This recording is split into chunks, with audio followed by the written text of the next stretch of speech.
Hey everybody, and welcome back to the Steam Machine Podcast. My name is Dalton, and joining me as always is my good buddy. This is Ryan. And this week we are diving into a Double Fine production, and that game that we are talking about is Psychonauts. But before we go any further with that, is there any gaming news that you heard about this week, man? Anything at all? 'Cause Not really. I know there's been some hype about the new consoles. I've been seeing people getting their controllers. They haven't gotten their consoles yet, but they're getting their peripherals, and I'm like, oh, that's pretty cool. I'm jealous because, being a PC gamer is fun and dandy, but I still do like the consoles here and there. There's some console exclusives that I would like to play, and that PS5 is calling my name, but it is not calling my bank account. My bank account, and if I was going to pick up the new console, it's probably going to be around tax time. But I know tax time, my primary focus is going to be building my PC. So yeah, for sure, man. Because that'll do you better in the long run. Because your PC, I'm not even really. I was super stoked about the PS5 at first. But gradually, I've been doing some reading and thinking about it, and it's like, even though there's going to be some exclusive titles to the console, all of the major companies, except for maybe Nintendo, has said that they're not going to really do exclusives for the long term. So these games eventually, maybe 2 years down the road, 3 years down the road, will get ported to PC. Yeah, and that's already started happening. So, if you looked at Death Stranding's now on PC, Horizon Zero Dawn's now on PC. Yeah, I'm waiting for Spider-Man. I don't know if that'll happen though. I don't know either. Because that's Sony likes to keep their shit on lock when it's for titles like that, where Spider-Man not only is a huge video game, it's also a moneymaker movie wise. Their Spider-Man universe is taking off now with Venom and the Marvel Spider-Man movies actually connecting to that universe, and the animated Into the Spider-Verse movie was huge. That was an awesome movie. Yeah, I heard it was really good. Oh my god! If you haven't watched it yet, I would. No, I haven't seen it. Oh, it's so good. Is it up on Disney Plus yet? It's on Netflix because it's a Sony movie. Oh, okay. Unless Disney somehow manages to pry the rights to Spider-Man back from Sony, I don't see it going up on Disney Plus anytime soon. All of the Marvel movies are on Disney Plus except for the Spider-Man movies. Well, that's kind of the same thing with wasn't there a weird thing with Fox owning X-Men for a while? Well, all of those are on Disney now because Disney owns Fox. Disney owns the rights to all those movies now. I got you. So, yeah, the X-Men movies are up there for the most part. I think 1 through 3 are. I don't know about First Class or Apocalypse. Well, Apocalypse is up there, I think. But some of the newer ones I don't think are up there yet. But they'll get there eventually. Yeah, for sure. Something else that I read that absolutely just... It doesn't surprise me, but the amount of it just absolutely blew my mind. And is that Activision / Blizzard, whatever you want to call them these days, made $1.2 billion from microtransactions in 3 months. Predators. Capitalistic predators. So much money. They've done clinical research on microtransactions with people. They had a bunch of people come in, and then they gave them money to let them spend on games and stuff. And the games that are pay to win and have the microtransactions and the loot boxes and shit like that, purchasing those microtransactions and the loot boxes triggers the same sensory things in the brain as gambling. Mm-hmm. And it is literally an addicting feature to these games. They are preying upon the human psyche and knowing how to trigger and take advantage of people. Yeah. It's disgusting. Loot boxes and microtransactions should be illegal in my opinion. Yeah, for sure. I completely What agree. happened to giving us the full game day one?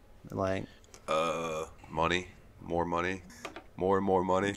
Fucking capitalism. Yeah, dude. It's all about that almighty dollar, dog. They got to get it. And I get that feeling because Phantasy Star Online 2, I spent $10 and got the currency or whatever and got the Persona crossover thing.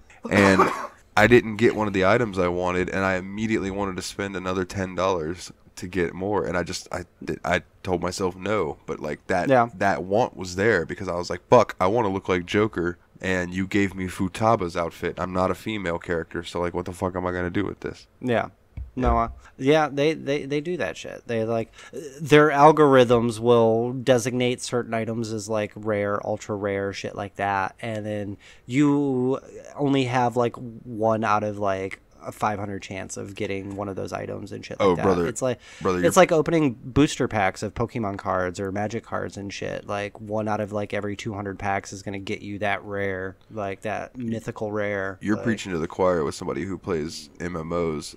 Because, you want to camp rare monsters to kill them over and over and over, trying to get a drop that the drop is 0.4%. Yeah. Fucking. I saw a video on TikTok, and it was some chick gaming, and she's just sitting there, and she's got this super sad face on. It's like, when you've been playing WoW for 10 years, and you still can't get the Headless Horseman saddle from the Halloween event, like...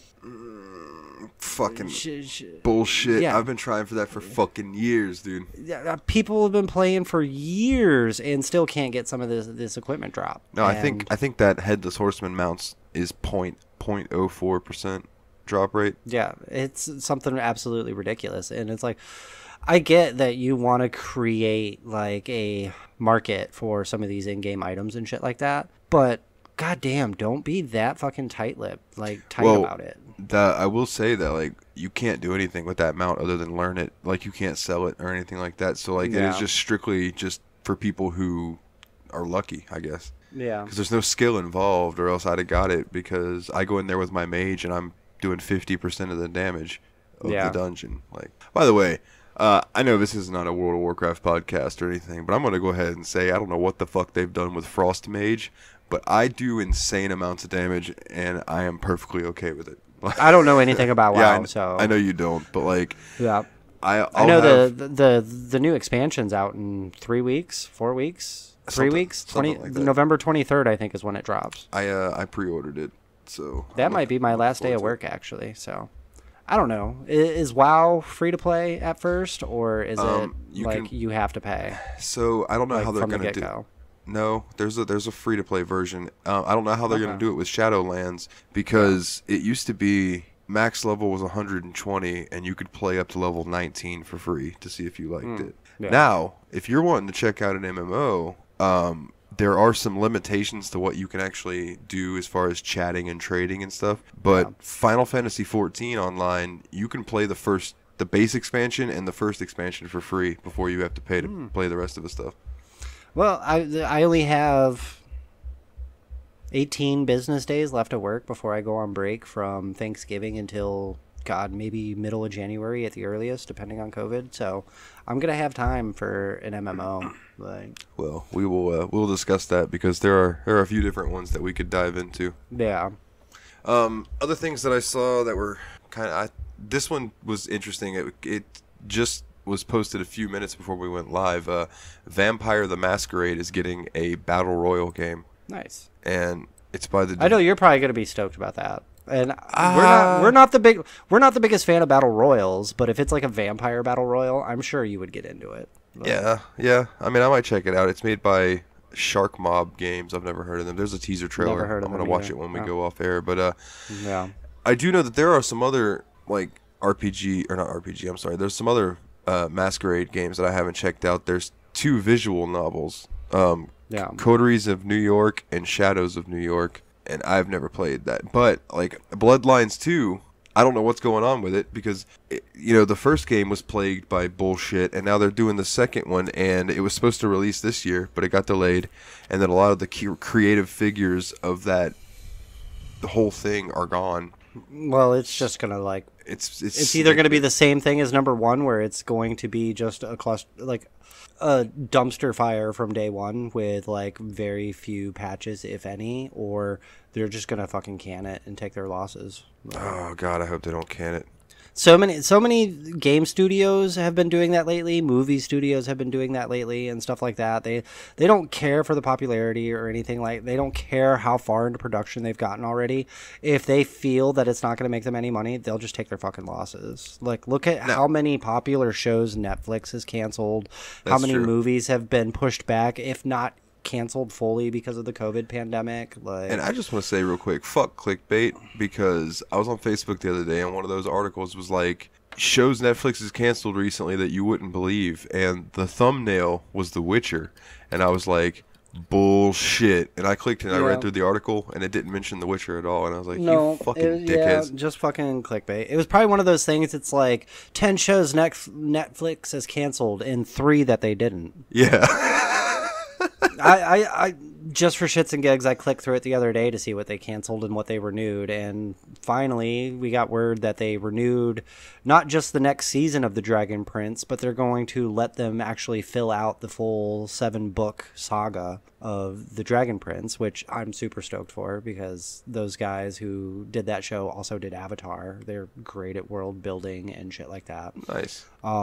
They canceled the Big show, which I'm super sad about, because that show was fucking awesome. What? That show just came out. Yep, only 1 season canceled. Like, why? WWE Network should just pick it up. Like, yeah, I agree. WWE Network could do that. Did you watch any of the Big show? I haven't yet, but it's on my list. Oh of my watch god, things. it's so good, and I don't understand why they can't. Like, I get why they canceled it, because COVID has fucked a lot of shit up. Like, but I don't know.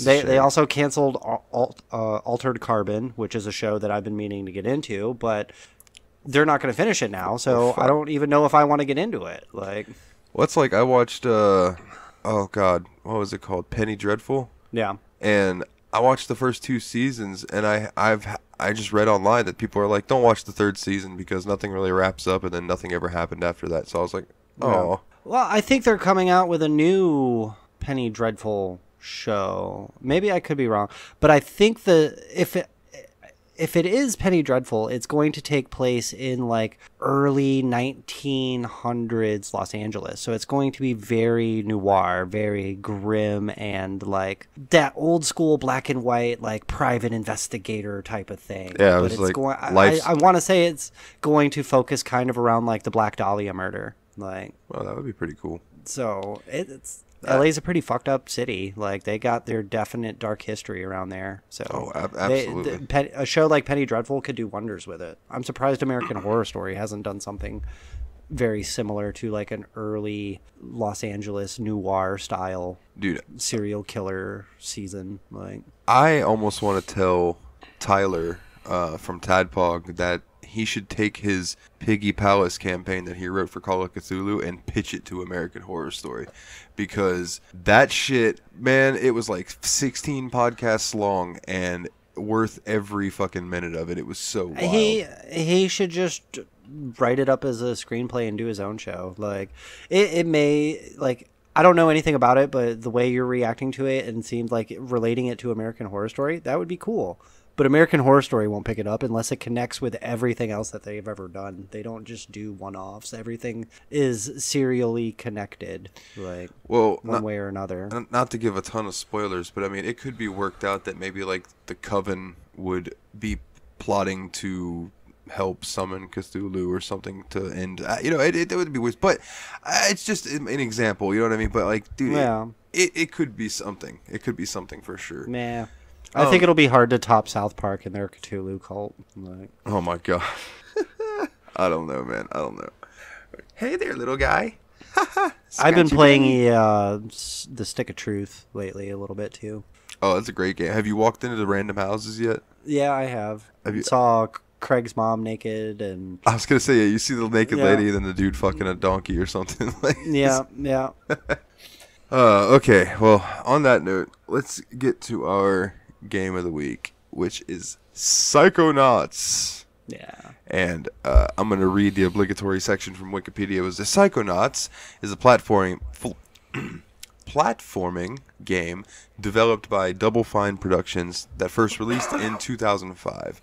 And I want to say that the first time I ever played this game was on Xbox, like original I think mine Xbox. Was PlayStation 2. It came out, yeah, that would make sense because it came out for Windows, Xbox, and PlayStation 2. Yeah. And it says Bud Cat Creations helped with the PlayStation 2 port. And then in 2011, Double Fine acquired the rights for the title, allowing the company to republish the title with updates for modern gaming systems. And then I think that's when I got it for PS4 and stuff as well. When it's released. It follows the player Rasputin, or as Raz, as most people call him, a young boy gifted with psychic abilities who runs away from the circus trying to sneak into a summer camp for those with similar powers to become a psychonaut, which is a spy with psychic abilities. Mm-hmm. And then, once you're in the camp, you discover a sinister plot, yada yada yada. That is where the game begins.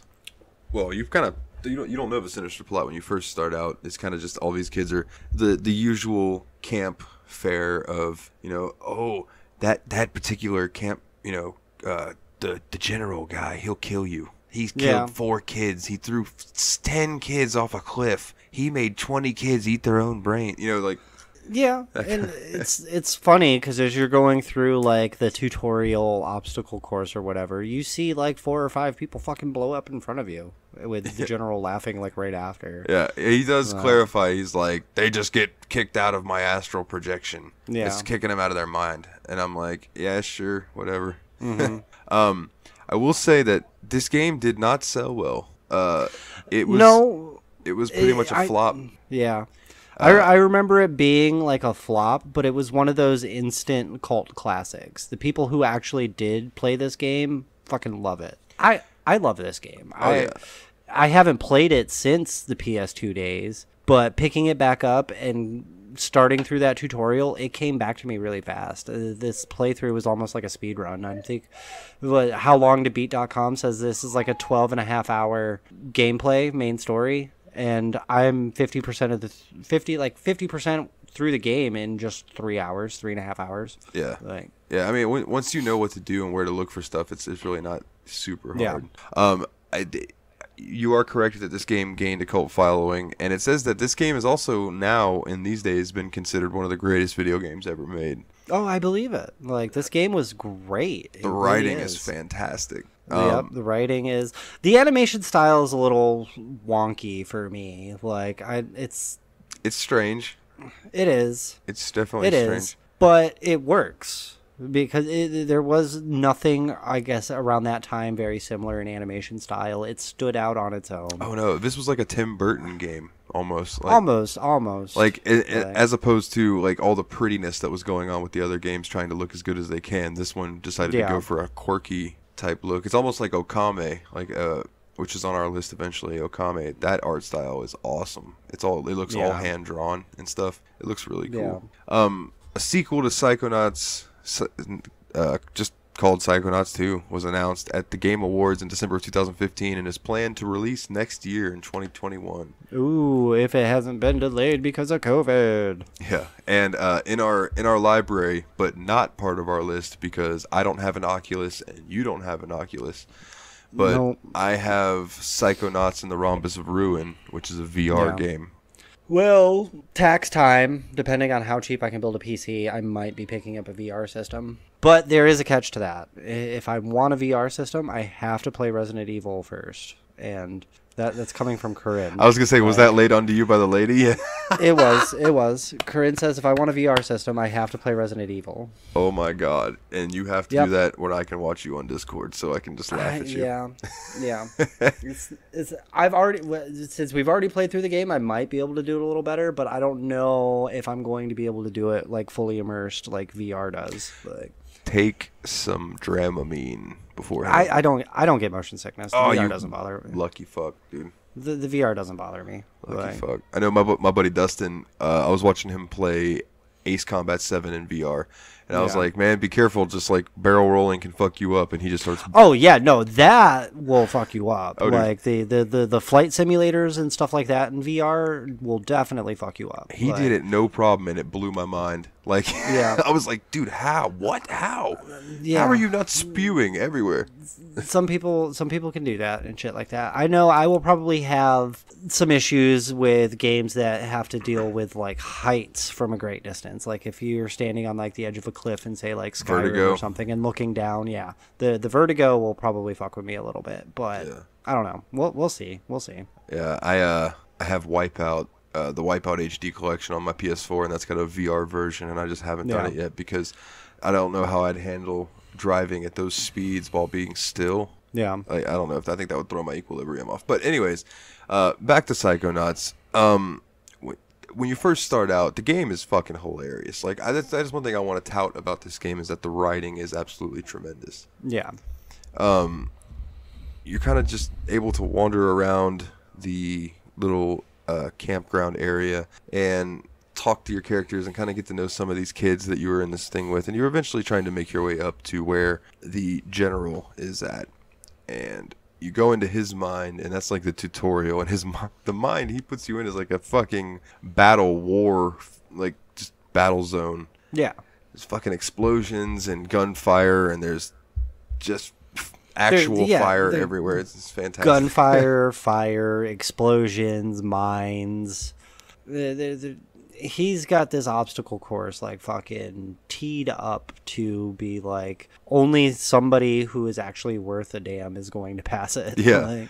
My favorite part of this whole thing was there's a certain spot where you get to, you have to solve this certain puzzle. And I can't remember quite what the puzzle was, but I remember the two cheerleader people were standing there like, "Go Raz!" And you complete it, and the general's like, "Here's your reward," and he just blows them to Yeah, that's the first point section where you have to smash the targets that pop up around you. Yeah, that's right, and you don't hit the friendly ones. I did it first try, and he's like, "Oh, here's your here's your reward." Yeah, it just blows them up. Here's your reward. You gotta get like 20 points in 30 seconds. Then the second time around is you gotta get 30 points in 75 seconds. And another thing that you're looking for in these worlds is arrowheads, which are your currency in the game. And also, you want to find tags. You'll see these floating tags. And you want to get those because you are in people's minds. So if you have the tag, you can help them deal with their emotional baggage, which is literally... I love that it's called emotional baggage. It's literally crying suitcases and hat cases and purses. It is. It's hilarious. I was like, the first time... I remember playing this game when it first came out on the PS2, and I was like, why is this trunk sad? And then I read the tag, and it's like emotional baggage, and I was like, that's funny. Like, and then I come across it again when I loaded up, and I was like, I forgot that you have to find the emotional baggage. And you'll also see a bunch of like floating neon colored things, and they're figments. Yeah, they are figments of people's imaginations, which I think is really cool too. Collecting the figments helps you go up in psychic rank, which is cool. Yeah, I believe to the point that I got to, which, full disclosure, I did not beat this game, but I have beaten it before. Yeah, same. But I think I'm ranked 30 or so, 32, something like that. Yeah, once you get up there around, I think 30 is when you can learn invisibility. That's where I'm at, is learning invisibility to get into that lady's mind. And I got the cobweb duster, so I've been going around doing stuff with that. Nice. Most of your enemies in the mental world are these things called sensors, which are basically these little dudes in suits with sensor stamps that run around trying to get you, because their job is to help your mind block stuff out, even if you want it there. Like they're essentially you can't remember something, it's because of a sensor. Yeah, they're essentially agents in the Matrix. Like, yeah, I didn't even think of that. Yeah, absolutely. Yeah. They're like, oh, you're not supposed to be here, so we're going to treat you like a bug in a glitch, and we're going to try to get you out. Like, so the plot ends up coming around to kids' brains are being stolen. Like, you go inside of Raz's brain, and he is seeing these weird things inside of his own mind's manifestation. And it turns out that the brains of their kids are being stolen. And poor Dogen, dude, everybody you tell, like, I saw them steal Dogen's brain. He doesn't have a brain anymore. They're like, oh no, that's just how Dogen is. That's just how he is. Yeah. I'm like, come on, man. Give him a little more credit than that. And your just a little bit more. And then your little friend Lily, like, she wants you, after you learn a couple more things, she wants you to meet her by the lake. She's like, meet me here. And you guys discover that there's this thing going on, and the only people that can stop it is you two. And she's just like, we should make out. And Raz is like, what? And she goes, I'm sorry, I just got overworked or overhandled. I'm just thinking that we're here, and she's going on this old thing talking about what they're gonna do, and Raz is like, did you say make out? And then she's like talking some more, and he's like, make out like kiss? Like, he's still stuck on that. And then she picks up the flower, which ends up being attached to the giant fish thing. Yeah. And it swallows her and goes underwater, and that's when you have to jump into the big, like, underwater helmet thing. I don't remember the name of it. God, I should start writing these things down. I used to be so good about taking notes. Yeah. And you jump into that and you go under the water, and that's when you have to fight the large fish monster. And this thing... That's, are you talking about, God, is that Lungfishopolis, right? Well, yeah, that's where you're going to eventually end up, is Lungfishopolis. Yeah. You have to do stuff, and you have to basically fight this fish, and it's sucking in the air and then blowing it back out. And whenever it sucks in the air, you have to hit these crates, and the crates of bones fly into its throat and choke it. Yeah. So you do this a couple times, and then you have to do these like platforming running sections where you have to stay within this air bubble and run through, and then eventually you'll be able to fight him again. And then it comes to a normal fight where you are face to face with the fish in this little city type area, and there's some shells around. And what you want to do is you want to stand behind the shells, so when that thing comes at you and swings his tentacle, it gets stuck in the shell, and then you can kick its ass. And once you figure that out, you slap a door on its brain, and you go in there to defeat the implanted chip inside of its head that is making it do the general's bidding, is what you think it's just. So you go in, and that is when you are in Lungfishopolis. Yeah. And dude, I felt like it was an ode to Rampage. That's what it made me feel like the old Rampage series, because it's just getting to run around and smash buildings and stepping on these little people and squishing them. And the people would yell out things that were hilarious. They were just like, "Oh no, he's going for the orphanage." Yeah. "Oh wait a minute, he already got the orphanage." And then one kid's like, he destroyed my school. Hooray! And then you would free these prisoner dudes that were part of this Lungfish rebellion that were fighting against the Kalimdor? Kalimdor? It was something like that. Yeah. And you have to, I think it was Kamador. I don't know. Somebody will correct us in the comments on the episode. Probably. So you're these guys, you free them, and they're like, freedom, freedom, freedom. There was always the one guy at the end who's just like, freedom. Yeah. So you end up making your way through, and you end up having to fight this like superhero version of the general. And Raz is even like, dude, I know it's you. Like, where are you projecting this from? And you beat him up, you climb up the tower, you destroy the thing, you come out of the fish, and the fish is like, thank you for saving me. And he's like, you may call me by the name my people have given me. And Raz is like, what's that? Like, what is it? And the guy's, Linda. God damn it. Yeah, dude. And then you get swallowed by him, and you end up having to try to save Lily. And this is where you get taken to this other point and taken out of the lake and all of that, and then you end up outside of this. I skipped this cutscene. I'm not gonna lie. I didn't mean to, but I dropped my controller and it skipped the cutscene. So you end up outside of this building area, and it's like there's a big metal gate, and there's this crazy fucking dude who's just like talking to himself and babbling, and I'm like, what am I supposed to do? Yeah.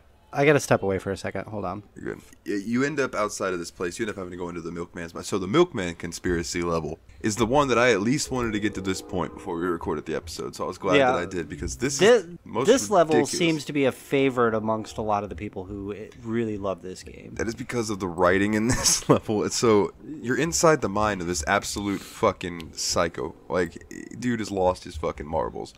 Yeah. And he's trying to figure out what happened to the Milkman. And he's like, well, the Milkman's dead. We have to figure out what happened to the Milkman. And he sends you out on this quest. And you end up in this area that's like a neighborhood, but it wraps around itself, and you have to run in these weird angles. It's almost like, do you remember in Inception when like you were running down the road, and then like another road to your left would be going straight up, but if you jumped to it, the gravity would shift? It's kind of the same theory. Yeah.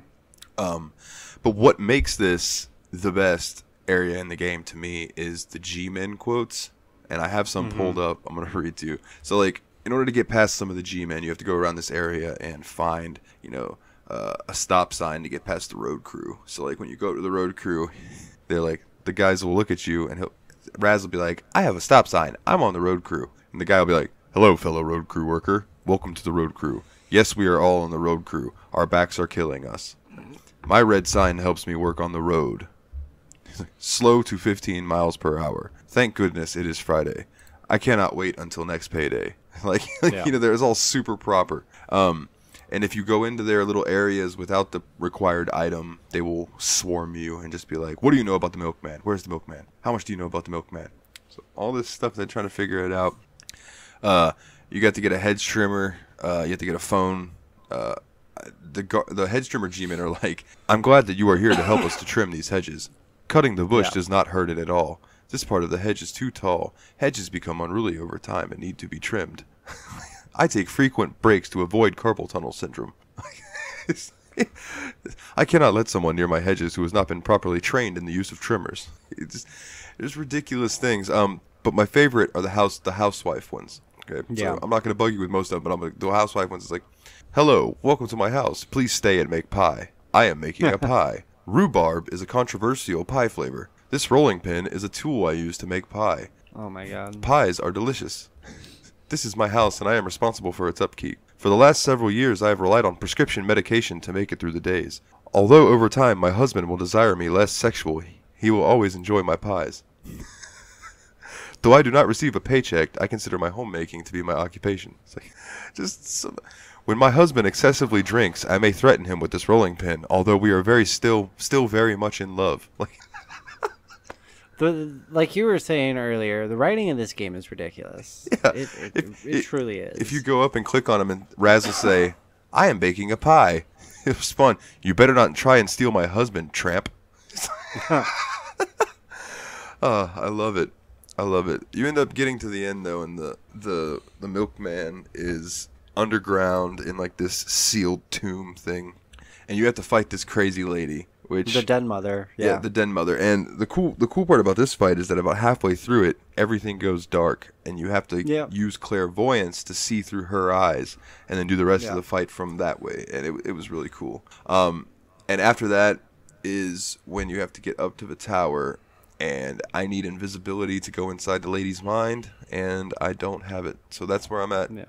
And I don't think we're going to do a part 2 on this just because we've played it before, but man, to anybody who has never played Psychonauts before, do not judge it by the fact that we're not finishing it, because this is a fan-fucking-tastic game. Like, this might be my first perfect score game, like, just because I know how good it is. Yeah. But I think that, dude, it's aged well. Mm-hmm. You know, it's some of those games from back then are fucking hard to go back to. Yeah, they are, for sure. But this one seems like it would have done better if it was released today than it was, God, years ago. Yeah, like, which makes me really wonder and hopeful for Psychonauts 2 to see what they can do with that. Yeah. And I hope that it's coming to PC. Yeah. And it's not one of these quote-unquote console exclusives for a year or two, so we can just get into it when it comes out, you know? Yeah. Raz is an awesome character. Like, you really get to like him. I also like Agent Kruller, the crazy ass old man.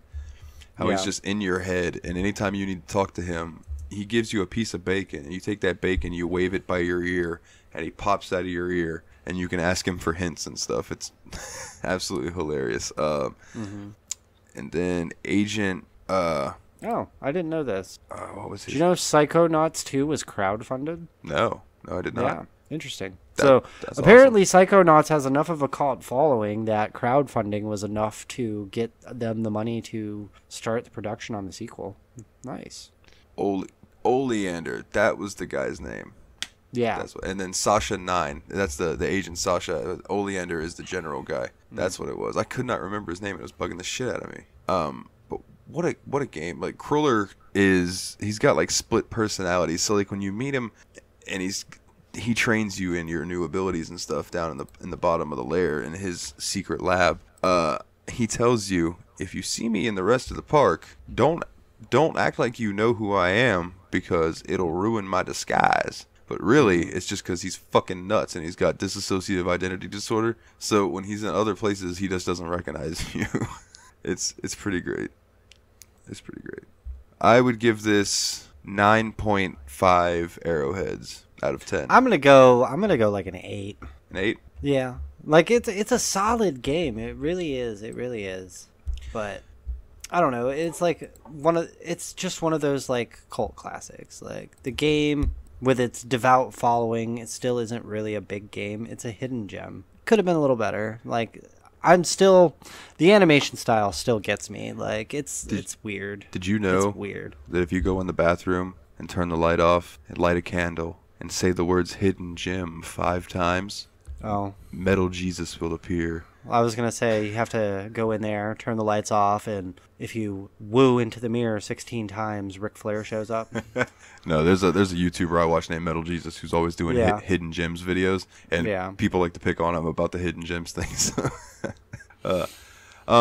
So like I said, I fully recommend this. I know that I was talking to some people on the Factory Sealed group about Psychonauts, and I saw some stuff on the Facebook wall today about the post on Psychonauts, and God, half a dozen people, 7 people were like, love this game. Yeah. It's like, why did you tell me it's on the PlayStation 4? I hate you, Dalton. Now I bought it. Like, oh yeah, that guy. He's like, God damn it, Dalton. Yeah, and then Hazel, which is Mike's wife, was like, I've heard good things, but I've never played it. And I was like, well, you need to tell Mike to buy it for you. Yeah, because it's really good. So as for the rest of the month, I went ahead and laid it out. I platform November. Yeah, hit me with it. So hit me with it. First up, our game is going to be. Oh man, hold on. Of course, I go to pull it open and then it clicks off November. November's list. Steamy. Didn't you send me? I will say Steamy was good to us. So like number 1. So our next game that we're playing is Cuphead. Yeah, fuck that. Yeah. I mean, I've been wanting to check out this game, but I know of the legendary difficulty of this game. Like, I really look forward to. Dude, the art style is so cool. Yeah, it's like playing an old cartoon. It's awesome.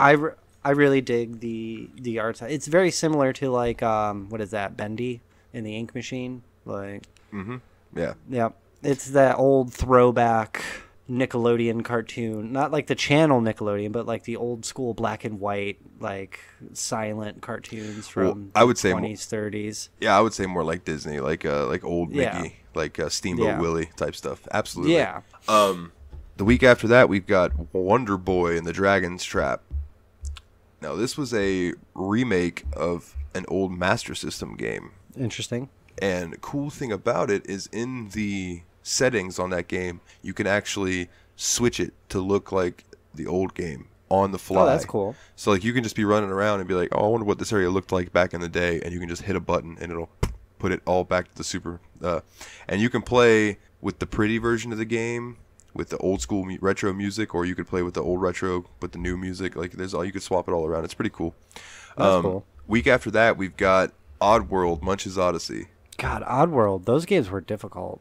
Yeah, and I've never played Munch's Odyssey. I think I touched on that one a little bit. Like the one that I played the most of was Abe's Exodus, which is also on the list. Yeah. And then I know that's on there. I almost downloaded it the other day just to give it a go.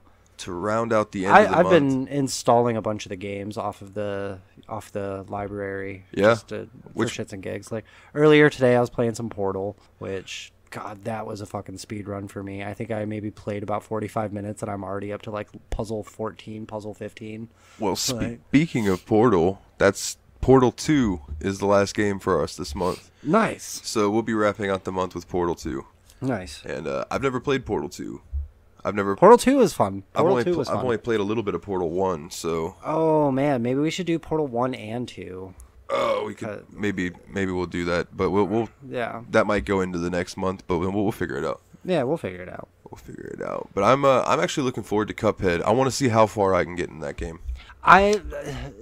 Reading about this and talking to people who have played it before, I am probably going to get extremely frustrated with this game and give up before even beating level 1.